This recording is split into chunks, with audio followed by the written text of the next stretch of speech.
O pesquisador e escritor Paulo Henrique de Figueiredo lança obra que revela fatos desconhecidos da vida de Allan Kardec e conduz o espiritismo para a libertadora doutrina dos espíritos.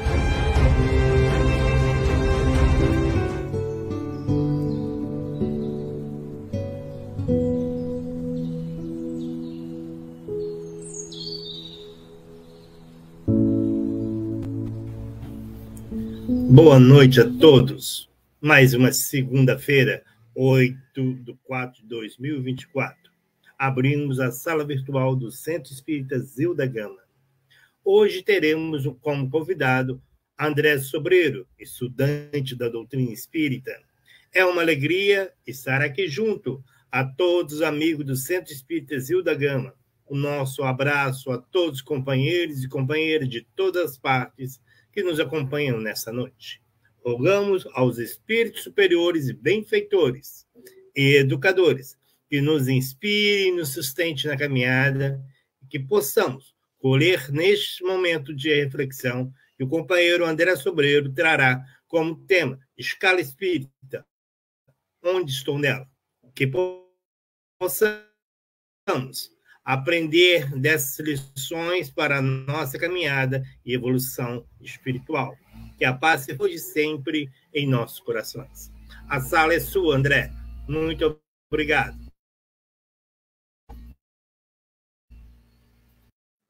Conversar sobre a escala espírita. Sobre esse texto extraordinário e entre o item 100 e o item 113. Mas a primeira reflexão que eu quero fazer com os amigos que vão assistir esse vídeo é a seguinte.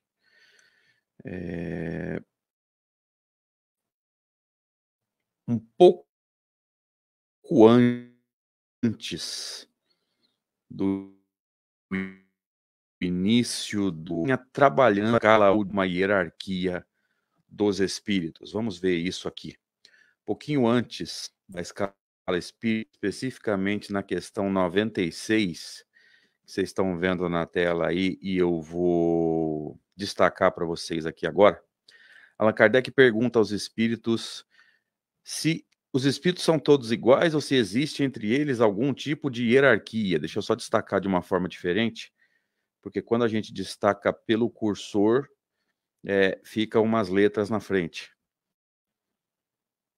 Aí, os espíritos são iguais ou existe entre eles algum tipo de hierarquia? E eles respondem para Kardec que são de diferentes ordens, conforme o grau de perfeição que tenham chegado. Isso aqui pode parecer em primeira análise, ou a princípio, contraditório com o conhecimento espírita e mesmo com as crenças que nós trazemos já de uma longa trajetória religiosa, pela própria lei de igualdade, né? Porque para Deus nós somos todos iguais, então que hierarquia é essa? E com o tempo a gente vai entendendo que essa hierarquia ela se dá entre os dois extremos do processo. Então vamos entendendo o que isso significa. Num extremo do processo, nós temos o momento da nossa criação, quando Deus nos cria simples e ignorantes. No outro extremo, nós temos a perfeição. Nesses dois extremos, existe a igualdade. Então, o ponto de partida é o mesmo para todos os espíritos simples e ignorantes, e o ponto de chegada é o mesmo, perfeição espiritual. A caminhada de um extremo para o outro, a caminhada do simples e ignorante para a perfeição espiritual, se dá. Essa caminhada ela não é regida pela lei de igualdade, ela é regida pela lei do trabalho e pela lei do progresso. E é aí que a gente vai entender essa hierarquia, essa escala, porque nós sabemos que nós não somos todos igualmente esforçados. Alguns são muito esforçados, a maioria é pouco esforçada, e uma minoria também, a gente sabe que não quer nada com nada. Então, o entendimento desse ponto é extremamente importante nesse processo de entendimento da escala espírita. Tá? A igualdade se dá nos dois extremos, na criação e na perfeição espiritual, que é a meta, ou seja, ponto de partida e ponto de chegada são os mesmos. A caminhada não é regida pela lei de igualdade. Senão seria injusto. Você que se esforça mais teria a mesma evolução daquele que se esforça menos. Então Deus estaria premiando aquele que se esforça menos. Isso é inconcebível para nós que estudamos a obra de Allan Kardec. Então, a caminhada de um extremo para o outro se dá pela lei do trabalho, do esforço e pela lei do progresso. Então, se nós não somos igualmente esforçados, me parece tranquilo de entender que vai haver uma diferenciação nesses graus de perfeição. Passando um pouquinho para frente, nós vamos entrar então na escala, mas depois nós vamos voltar para a questão 98, porque ela vai ser importante para nós. Então vamos começar a estudar a escala espírita. No item 100, Kardec faz apontamentos importantíssimos. Eu vou destacar alguns pontos aqui, mas de uma forma geral, nós nos enganamos muito ao estudar a escala espírita, dedicando muito esforço, dedicando muito tempo a estudar as classes de espíritos que estão dentro das ordens. Nesse item 100 que nós vamos estudar agora, Kardec faz um movimento importante, que é citar para nós quais os objetivos da escala espírita e quais os critérios de classificação, entendendo que toda classificação é relativa, porque toda classificação depende do critério de classificação. Se você altera o critério, muito possível, eu diria muito provável, que você altere a classificação. E quando eu explico isso, eu costumo citar sempre o exemplo do Campeonato Brasileiro de Futebol. Mais ou menos ali no final de abril, começo de maio, tem início o chamado Campeonato Brasileiro de Futebol. E para que um time seja campeão brasileiro, nós sabemos que ele precisa atingir um objetivo. Que objetivo é esse? Qual é o critério para que um time seja campeão brasileiro de futebol? Você sabe que desde o ano de 2003, o Campeonato Brasileiro é disputado no sistema de pontos corridos, ou seja, ao final de 38 rodadas, quem fizer mais pontos ganha o campeonato. Você sabe também, não precisaria nem dizer isso, mas para ganhar pontos é necessário ganhar jogos. Então, quem ganha o jogo leva 3 pontos, quem empatar leva 1, né? Os dois times levam 1 e o time que perder não leva nenhum ponto. Então, ao final de 38 jogos, quem fizer mais pontos ganha. Veja, qual é o critério para você ser campeão brasileiro? O maior número de pontos. Se eu alterar esse critério Talvez eu altere a classificação? Talvez. Se ao invés de maior número de pontos eu colocasse o menor número de cartões amarelos, talvez eu mudasse o critério? Talvez eu mudasse o resultado, né? Talvez eu mudasse o campeão? Possivelmente. Talvez eu mude a classificação. Então veja.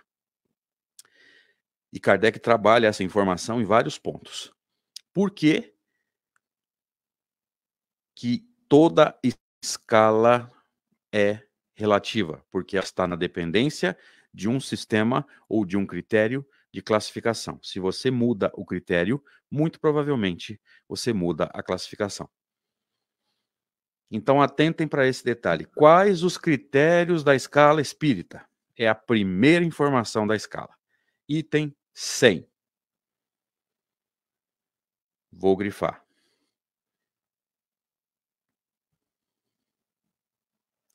A classificação dos espíritos. Sempre o velho problema. Se você destaca pelo cursor, essa barra de ferramentas fica na frente. Deixa eu destacar de uma outra forma. A classificação dos espíritos está baseada, está pautada no grau de adiantamento deles, nas qualidades que adquiriram e nas imperfeições de que ainda tem que se despojar. Então, percebam. E não sei quantas pessoas entenderam isso, mas posso dizer que muito pouca gente comenta isso. A primeira informação é o critério de classificação.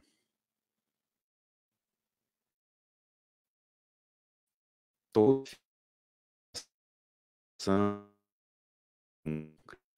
dar juntos agora. Grau de adiantamento, ou seja, o quanto eu me afastei do simples ignorante e me aproximei da perfeição espiritual. Qualidades que adquiriram, imperfeições que ainda têm que se despojar. Ou seja, a classificação da escala espírita é absolutamente moral. Aqui, o quanto de conhecimento o ser tem só é levado em consideração porque você sabe, eu também sei, que o conhecimento, né, o crescimento intelectual forma o crescimento moral, segundo o próprio Livro dos Espíritos, fazendo compreensíveis o bem e o mal. Então eu aprendo intelectualmente para depois colocar em prática. Colocar em prática é o crescimento moral. Mas veja, o importante é o final, o importante é o crescimento moral, o importante é o quanto eu me despojei das imperfeições e o quanto eu adquiri aquilo que o Livro dos Espíritos vai chamar de virtude. Então, primeira informação importante que eu quero trabalhar com os amigos do Centro Espírita Zilda Gama, lá de Sapucaia, no Rio de Janeiro, e com outros amigos que vierem a assistir esse vídeo. Primeira informação da escala espírita é o critério de classificação dos espíritos. Depois ele vai dizer que essa classificação, aliás, nada tem de absoluta. Cada categoria, apenas no seu conjunto, apresenta caráter de instinto.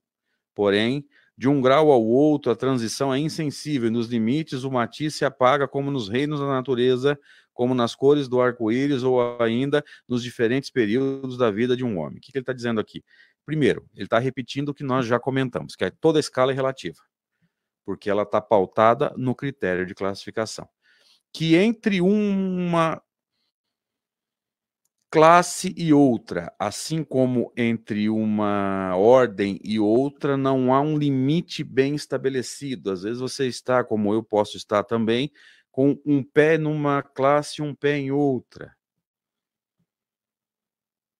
Não há um limite bem estabelecido, não é como o terreno da nossa casa que acaba num muro ou numa cerca e a partir daquele muro ou daquela cerca já é o terreno do vizinho. Não há um limite bem estabelecido, tá? Então a gente pode estar aí com característica de mais de uma classe, mas nunca mais de uma ordem, tá? Porque as ordens têm um critério um pouquinho diferente. Mas vamos seguindo aqui. Eu quero encontrar para vocês aqui, que ele vai falar bastante sobre essa relatividade da classificação. Aqui ele vai falar sobre a maioria dos espíritos aceita a classificação com 3 grandes ordens.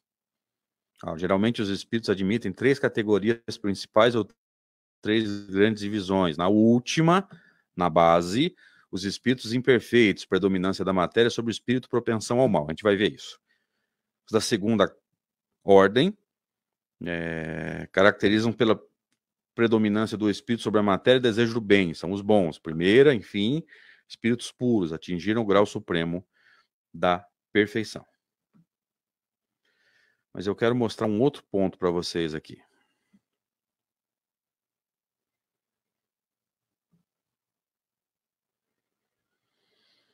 Alguém pode perguntar assim, mas André, qual o objetivo da escala espírita? Por que Allan Kardec se esforça para trazer para nós uma escala onde ele vai classificar os espíritos, né? Mais evoluído, menos evoluído? Qual a necessidade dessa escala? Então, vamos trabalhar agora. Num segundo momento, no primeiro nós mostramos os critérios de classificação da escala. Nesse segundo momento, o objetivo da escala espírita. Vamos lá.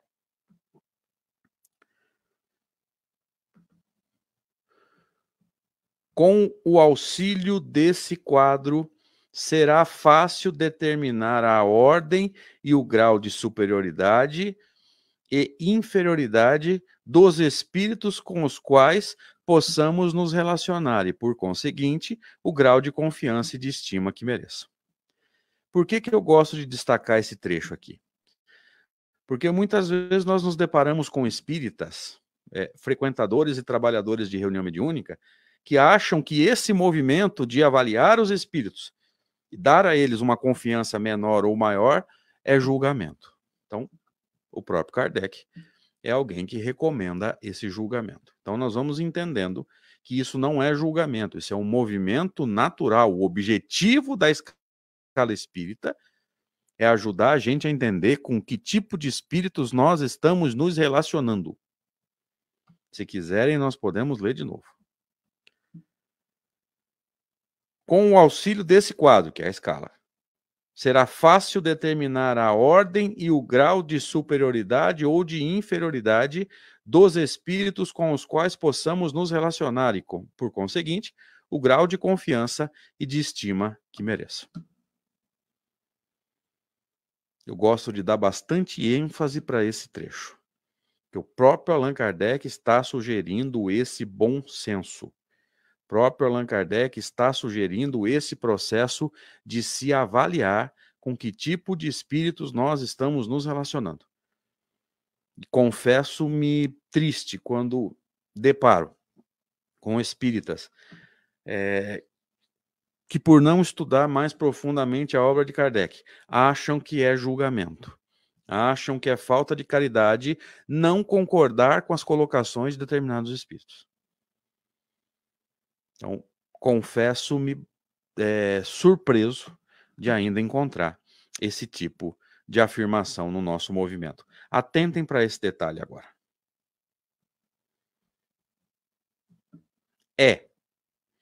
Deixa eu só destacar do outro jeito. De certo modo, a chave da ciência espírita. Pois só ele, o quadro, a escala, pode explicar anomalias que as comunicações apresentam, esclarecendo-nos sobre as desigualdades intelectuais e morais dos espíritos. Então veja que Allan Kardec está dizendo que a escala espírita é, de certo modo, ou de certa forma, o segredo da ciência espírita. Que só o entendimento dessa escala vai nos ajudar a entender o que Kardec chama de anomalia das comunicações. Ou seja, por que determinadas comunicações têm um cunho totalmente sábio, outras extremamente prolixas, outras nitidamente característica dos chamados pseudo-sábios. Por que que isso acontece? Qual o motivo disso? Com o entendimento da escala, a gente entende isso com relativa facilidade. E aí ele vai trazer mais um ponto importante que precisa ser trabalhado aqui antes de entrarmos propriamente na escala. Ressaltemos, entretanto, que os espíritos não pertencem definitivamente a essa ou aquela classe. O progresso deles apenas gradualmente se efetua e com frequência mais num sentido do que em outro. Às vezes mais intelectual do que moral, às vezes mais moral do que intelectual. Podem reunir os caracteres de várias categorias, o que é fácil apreciar pela linguagem deles e pelos seus atos. Então, o progresso completo é o objetivo, mas ele vem gradativamente, lentamente. E às vezes a gente desenvolve muito mais a moralidade do que propriamente o intelecto. Mas o que acontece geralmente é o contrário. A gente desenvolve muito mais o intelecto do que a moralidade.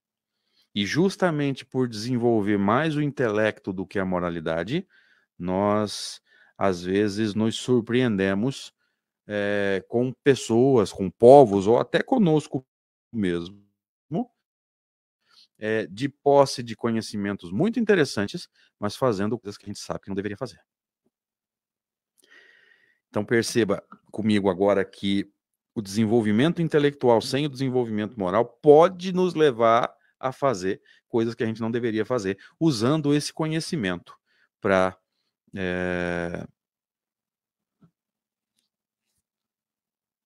fazer o mal, para desenvolver coisas com o objetivo de prejudicar pessoas ou até com o objetivo de lucro e proveito próprio. Então, o desenvolvimento intelectual sem o desenvolvimento moral pode engendrar em nós o egoísmo, porque a pessoa que sabe o que os outros não sabem, ela tem dois caminhos. Ela pode ensinar ou ela pode manipular. Ela pode aprisionar ou ela pode libertar. E nós gostamos de pensar no espiritismo como a doutrina da libertação, ou seja, eu sei, eu passo para frente, as pessoas também sabem, elas não dependem de mim. Porque toda relação de dependência tem cunho complicado. Mas vamos entrar definitivamente na escala agora.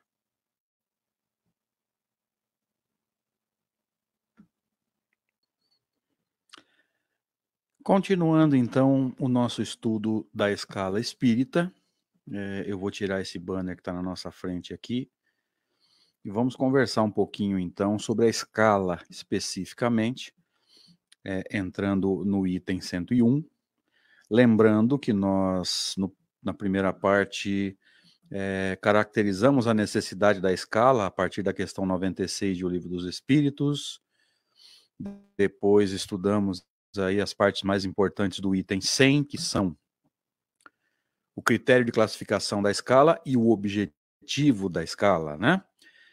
Ter noção ou ter consciência do tipo de espírito com os quais nós estamos nos relacionando.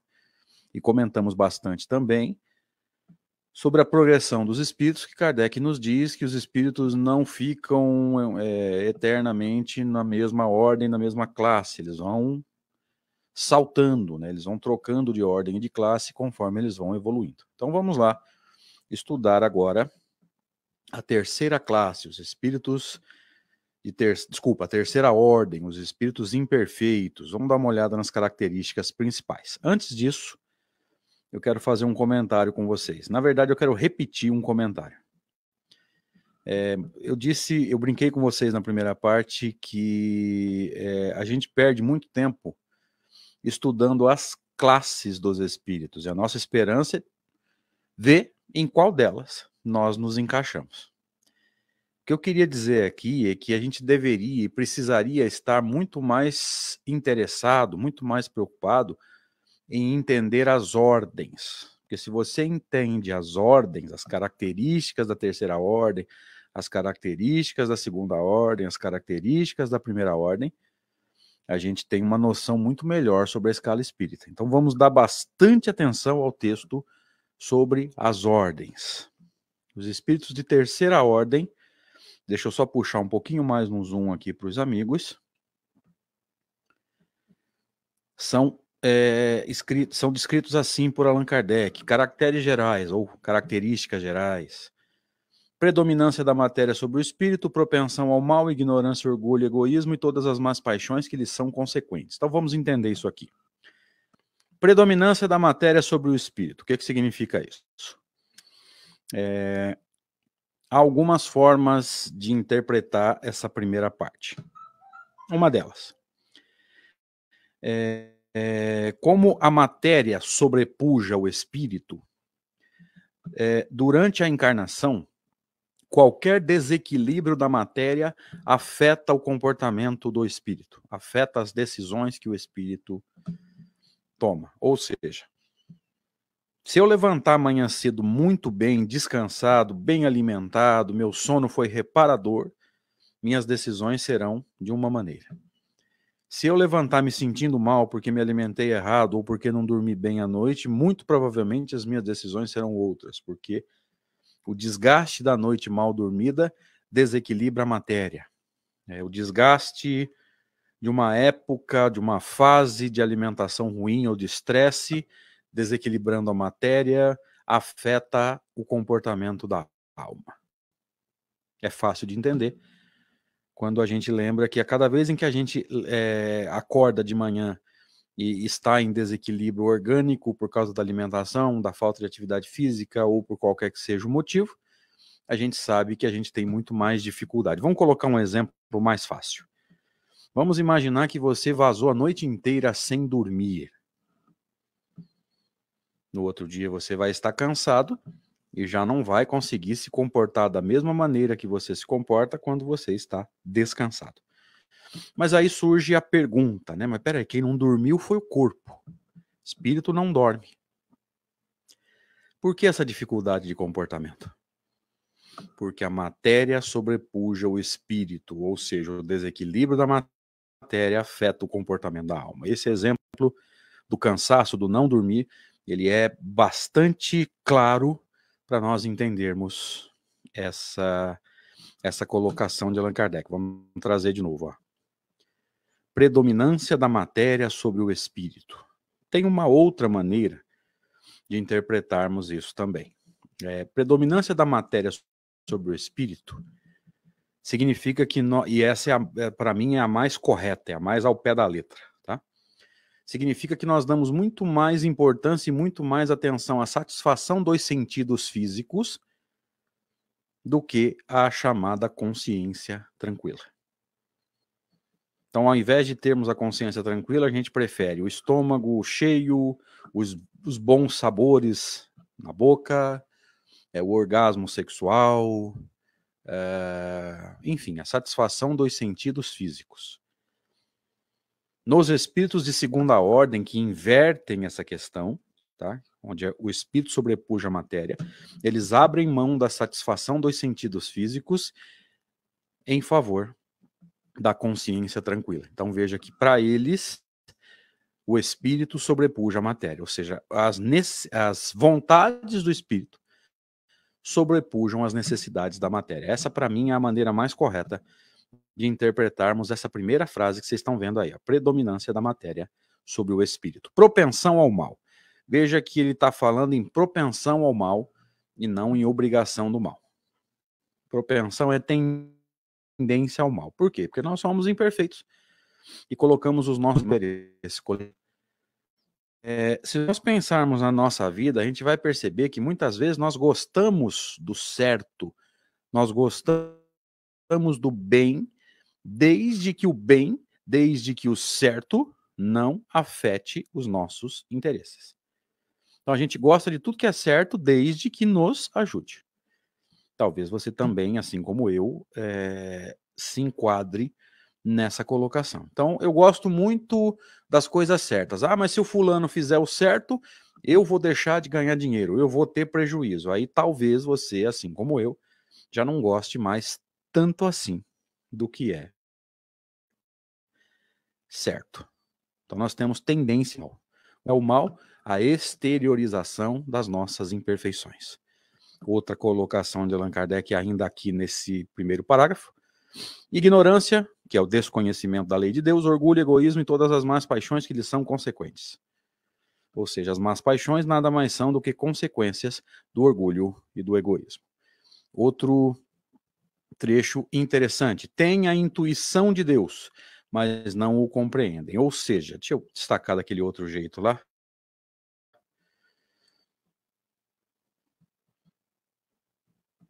Todos os espíritos, mesmo os imperfeitos, sabem que existe um ser sublime. Que existe alguém que faz ou fez aquilo que a gente não consegue fazer. Mas não compreendemos Deus. E você vai se lembrar, como eu também me lembro, de muitas situações onde assistindo os jornais televisivos, a Polícia Federal, os órgãos os órgãos competentes, eles interceptam ligações de criminosos, de traficantes, por exemplo, falando um com o outro, combinando as coisas erradas e dizendo assim ao final, e se Deus quiser vai dar certo. Veja, tem a intuição de Deus, mas não o compreendem. Porque como assim, se Deus quiser vai dar certo?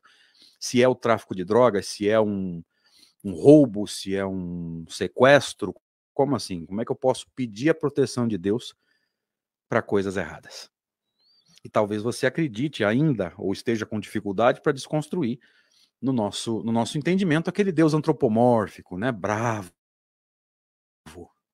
um velhinho de barba branca, cabelo branco, bravo, vingativo. Por quê? Porque nós projetamos em Deus as nossas imperfeições. Então, a gente sabe que é essa intuição, que existe um ser sublime, um ser supremo, que faz tudo aquilo que a gente olha e sabe que o homem ainda não consegue fazer.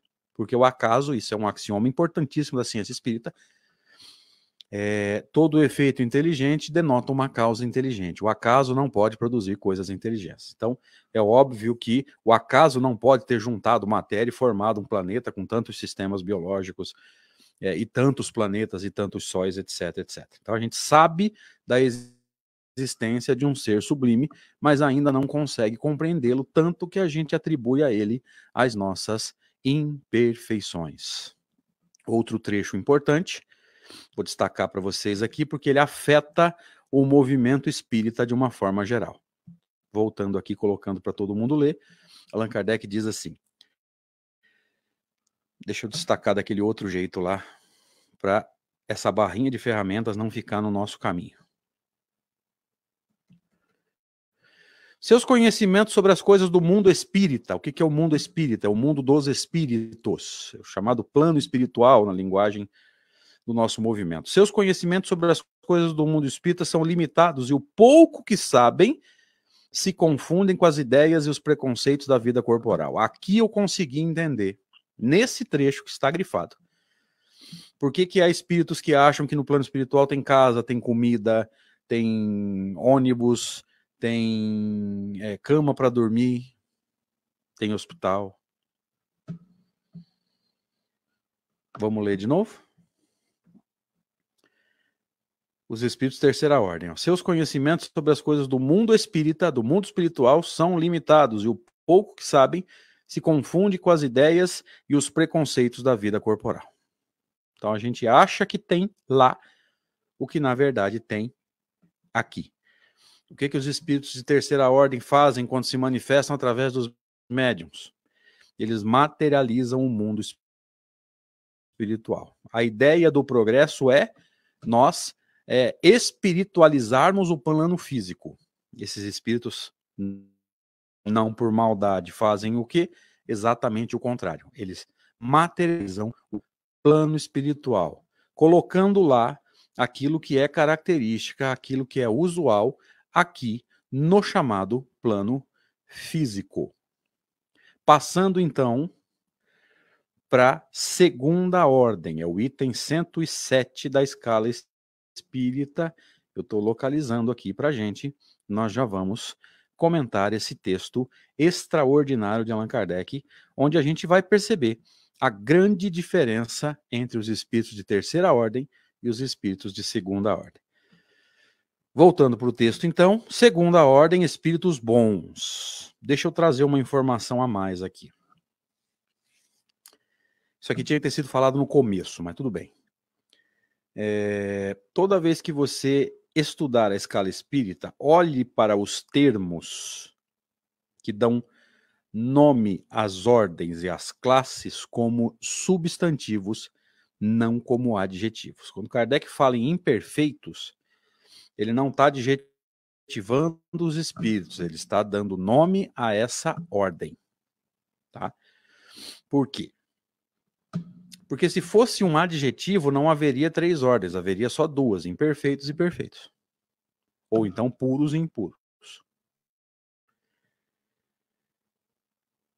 Então todos os nomes de ordens e de classes, nós vimos aqui, terceira ordem, imperfeitos, segunda ordem, bons, as classes dentro de cada ordem, esses termos têm que ser estudados como substantivos, não como adjetivos. Esse é um aspecto importante que eu tinha que ter citado na primeira parte, mas acabei esquecendo, vocês me perdoem. Segunda ordem, espíritos bons. Caracteres gerais, eu vou grifar aqui para nós, né? Vou destacar. Predominância do espírito sobre a matéria. Então veja que houve uma inversão aqui. Quando é que eu chego na segunda ordem? Quando eu controlo, veja, predominância não quer dizer que essas tendências materiais não existem, significa que eu controlei as predominância do espírito sobre a matéria. Então eu não abro mão de ter a minha consciência tranquila, ou melhor dizendo, os espíritos de segunda ordem não abrem mão de ter a sua consciência tranquila só para satisfazer os sentidos físicos. Então ele deixa de fazer aquilo que até tem vontade de fazer. Porque sabem que aquilo é contrário à lei de Deus. Então eles abrem mão de agir daquela forma, porque sabem que isso vai trazer problemas. Na outra maneira de interpretar que nós vimos lá no item 101, a predominância do espírito sobre a matéria significa que mesmo havendo desequilíbrios da matéria, mesmo uma matéria ou um corpo cansado por causa de uma noite mal dormida, um corpo desequilibrado porque está doente, porque está com febre, porque está com resfriado, porque está com Covid, né? Nós estamos aí já com um bom tempo de pandemia, e quando a gente acha que está acabando, ressurge. O carnaval fez bastante estrago, infelizmente, né, nesse sentido, mas enfim, qualquer desequilíbrio do corpo afeta o comportamento da alma. Então as decisões que seriam tomadas pela alma com o corpo equilibrado não são as mesmas das decisões que a alma toma quando o seu corpo está desequilibrado, está doente, está afetado por algum problema pessoal, por uma questão física, tá? Matéria, aqui, né? O espírito sobrepuja a matéria. Nos de terceira ordem, o desequilíbrio da matéria afeta as decisões e o comportamento da alma. Aqui, não. Aqui, o espírito consegue vencer o desequilíbrio da matéria, mantendo-se firmemente na conduta que deveria ter. Prosseguindo. Desejo do bem. Esse texto aqui, ele dá um pouquinho de confusão. Porque provavelmente quando fala desejo do bem, você pensa assim, então eu estou na segunda ordem, porque nós estamos aprendendo com a doutrina espírita a desejar o bem, já estamos conseguindo fazer o bem. Aonde que eu encontro um texto para melhorar o meu entendimento sobre esse desejo do bem? Eu acho que eu comentei na primeira parte que eu precisaria voltar à questão 98 de O Livro dos Espíritos para nós entendermos um ponto importante. Eu estou localizando ela aqui no PDF e já vou expor para vocês aqui. Eu comentei a 96 e falei que voltaríamos na 98. Deixa eu ver se eu acho ela aqui. Quase lá. Achamos. Já vou destacar e já vou mostrar para os amigos do Centro Espírita Zilda da Grama.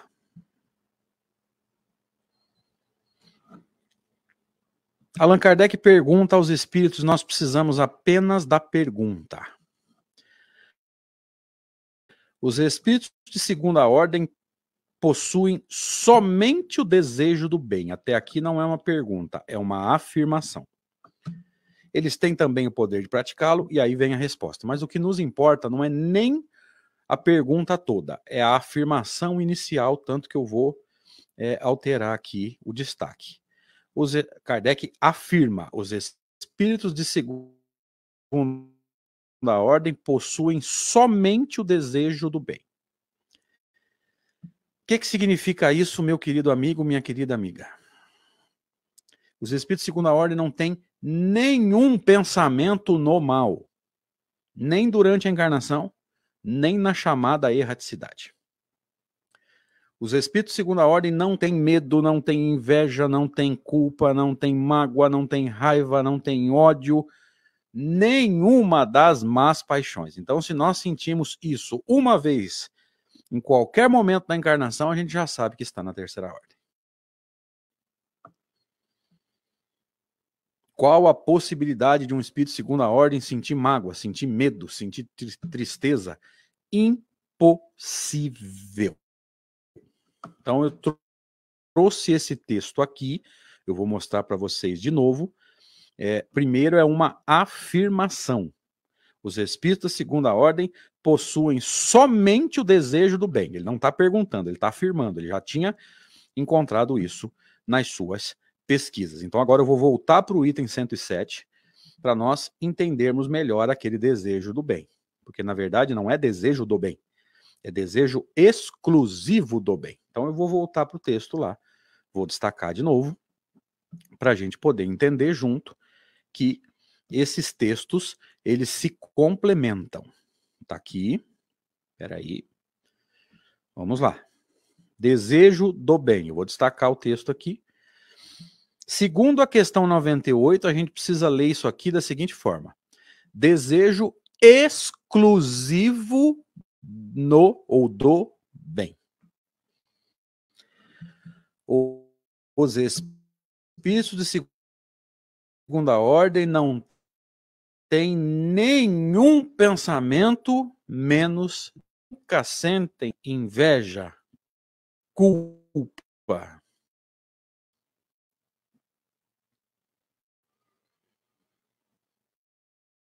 O que comprova que nós aqui que estamos conversando, estamos na terceira ordem, porque ainda temos muitas dessas mas outra vez. Não estando ainda completamente desmaterializados, lembra? A predominância do espírito sobre a matéria, mas a matéria ainda tem alguma influência sobre eles. Conservam mais ou menos, conforme a sua categoria, os traços da existência corporal, quer na forma da linguagem, quer nos seus hábitos, onde se encontram até algumas de suas manias. Se não tivessem isso, seriam espíritos perfeitos. Então, aqui já fica claro para nós que os espíritos perfeitos, os espíritos puros, já se desprenderam de todas essas tendências, de todas desses traços culturais de todas as suas encarnações. Eles estão plenamente conectados com Deus. A gente vai comentar isso depois. Mas vamos ver aqui, ó.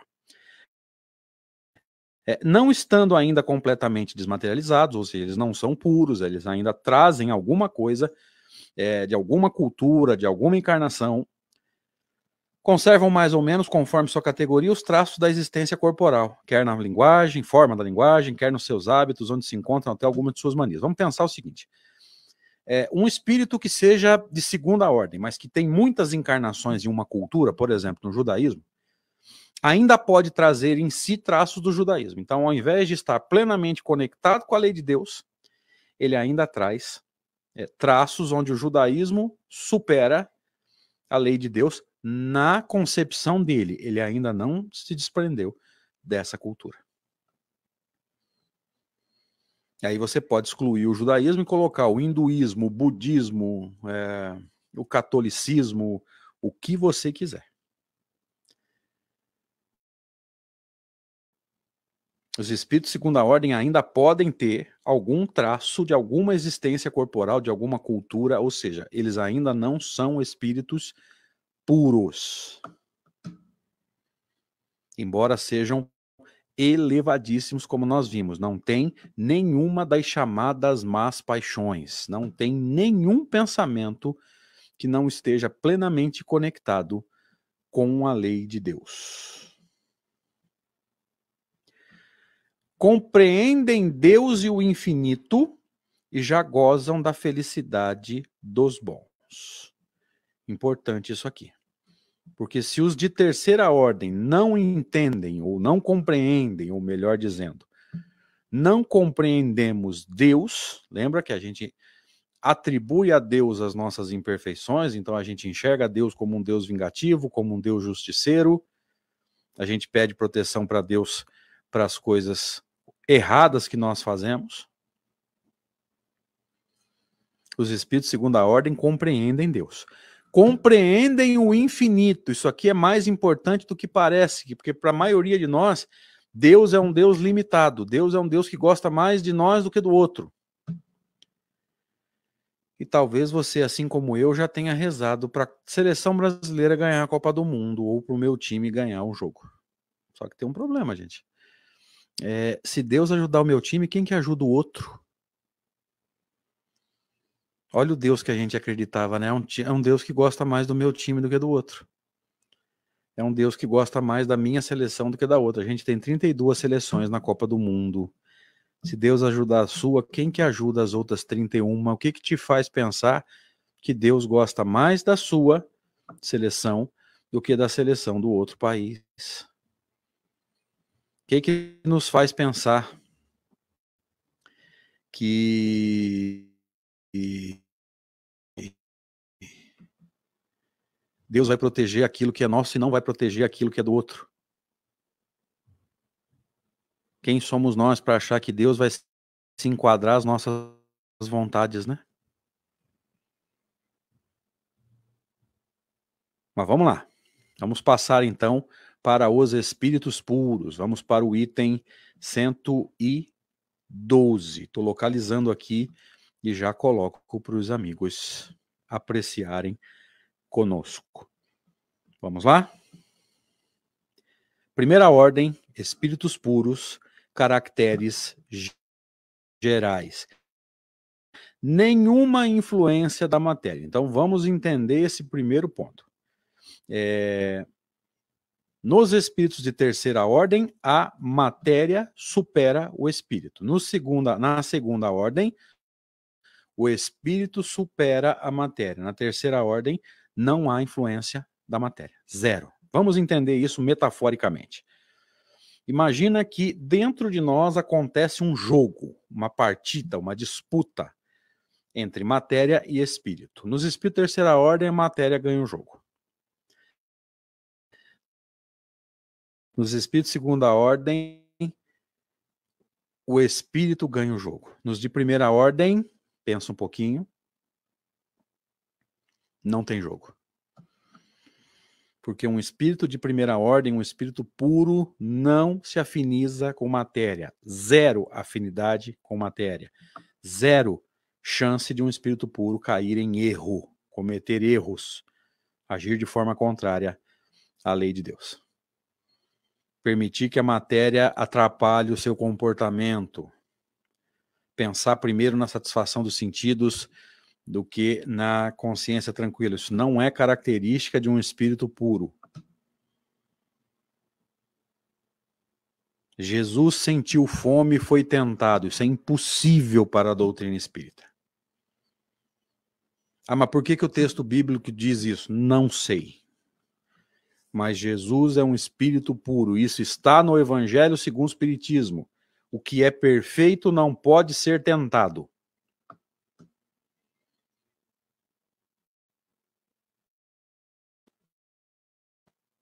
Tentação é para espíritos. Os discípulos da ordem ainda passam por algumas provas. Não deu para a gente estudar esse pedaço do texto aqui no nosso bate-papo. Mas espíritos de primeira ordem sendo provados, isso não tem pé nem cabeça. Mas vamos lá. Um pouquinho mais. Superioridade moral e intelectual absoluta com relação aos espíritos das outras ordens. Ou seja, você não consegue nem chegar perto de um espírito desse e se sentir tentado a fazer qualquer coisa com ele. Porque o próprio fluido dele neutraliza a sua maldade. Não é que ele vai tirar a maldade de nós, mas nós não conseguiríamos nos aproximar dele com tanta maldade assim. Diz o livro dos médiuns que a autoridade dos espíritos mais elevados ela é irresistível. Qual é a chance de Jesus falar faça e alguém fazer não faço, assim, presencialmente, envolto pelo fluido de um espírito puro? Zero. Lembramos-nos também de Kardec, no capítulo 14 da Gênese, quando ele vai falar sobre Jesus, no capítulo 15 da Gênese, depois de falar sobre os fluidos, ele vai falar quem é Jesus, para depois começar a explicar os milagres. O que ele vai dizer? Que é um espírito puro. O que ele vai dizer? Que Jesus atrai para si, na atmosfera fluídica da Terra, o que há de melhor em termos de fluido. Então, de todos os fluidos da Terra, Jesus atrai para si os melhores fluidos. Qual a possibilidade desses fluidos mais sublimes se combinarem com fluidos mais atrasados? Zero. Qual é a chance de alguém tentar Jesus? Zero. Qual é a chance de Jesus fraquejar na fé? Zero. Isso é um espírito puro. Os de segunda ordem não têm expiações, apenas algumas provações, porque ainda há imperfeições a vencer, porque ainda não são puros. E nós da terceira ordem, engatinhando e cheios de imperfeições a vencer. Queridos, obrigado pela oportunidade, obrigado pelo convite, Johanno, meu amigo. Espero ter colaborado um pouquinho para o entendimento desse texto extraordinário que é a escala espírita. Um abraço. Meu amigo, como foi importante a sua fala, trazendo tantas informações sobre a escala espírita. Muito obrigado pelo seu carinho, pela sua atenção. E assim, convido a todos a fechar os olhos, abrir o coração e orarmos. Senhor, humildemente reunidos sobre a árvore da prece, agradecemos a oportunidade que aqui estivemos. Que essas energias que aqui se fizeram possam chegar a todos os corações chorosos, tristes e amargurados. Principalmente, Senhor, aqueles que, em algum momento de nossa existência, utilizando um mau livre-arbítrio, os prejudicamos. Que possa chegar ao nosso pedido sincero de perdão. Muito obrigado, Senhor. Obrigado aos espíritos amigos, a Zilda Gama, muito obrigado. E aos nossos amigos que participaram pelo Facebook da instituição Centro Espírita Zilda Gama. Uma boa noite, muito obrigado e até a próxima oportunidade. Audio Jungle.